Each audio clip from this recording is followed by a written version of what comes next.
Hi hello friends. நாங்கள் இப்போ எங்கே போயிட்டுருக்கோம் பார்த்தீங்கன்னா, கரெக்டாக புன்னக்காயிலேருந்து தொம்மையார் கோயில் ஒரு கோயில் இருக்குது. அது வந்து நம்ம வந்து போட் வழியாக தான் உள்ளே போய் ஆகணும். பழைய காலத்தில் எப்படின்னா போட்டு ஃபெசிலிட்டிஸ்லாம் இருக்காது. அப்போ வந்து அவங்க வந்து ஆற்று 3 ஆறு கடந்து நடந்து தான் போவாங்க.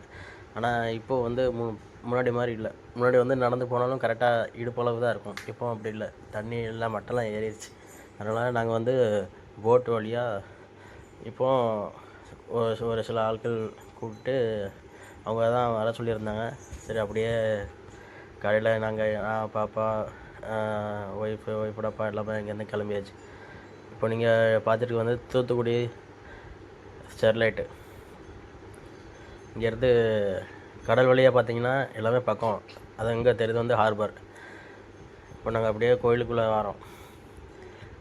கரெக்டாக புன்னக்காயிலேருந்து போட் வழியாக வர மாதிரி இருந்ததுன்னா ஒரு 10 நிமிஷம் ட்ராவலில் இருக்கும். இப்போ கோயிலுக்கு போயிட்டு அங்கே சாப்பிட்டு சாமி கும்பிட்டு இப்போ மறுபடியும் நாங்கள் போட் வழியாக புன்னக்காயிலுக்கு வந்துட்டுருக்கோம். அப்போ தான் பாப்பா வந்து தண்ணிக்குள்ளே போகும்போது ஒரு மாதிரி இருந்தது, பயந்துட்டு இருந்தா. வரும்போது அவளுக்கு பழகிட்டு அதே தண்ணியில் கடல் தண்ணியில் கையை நனைச்சிட்டு அப்படியே விளாண்டுட்டு வராங்க. பாப்பா எப்படி இருந்தது? சூப்பராக இருந்துச்சு. ஃபஸ்ட்டு போகும்போது ஒரு மாதிரி கேராக இருந்துச்சு, போக போக ஜாலியாகிட்டு. இது நான் வந்து 2 வாட்டி போயிருக்கேன். இது நாங்கள் 2வது தடவை போகிறது.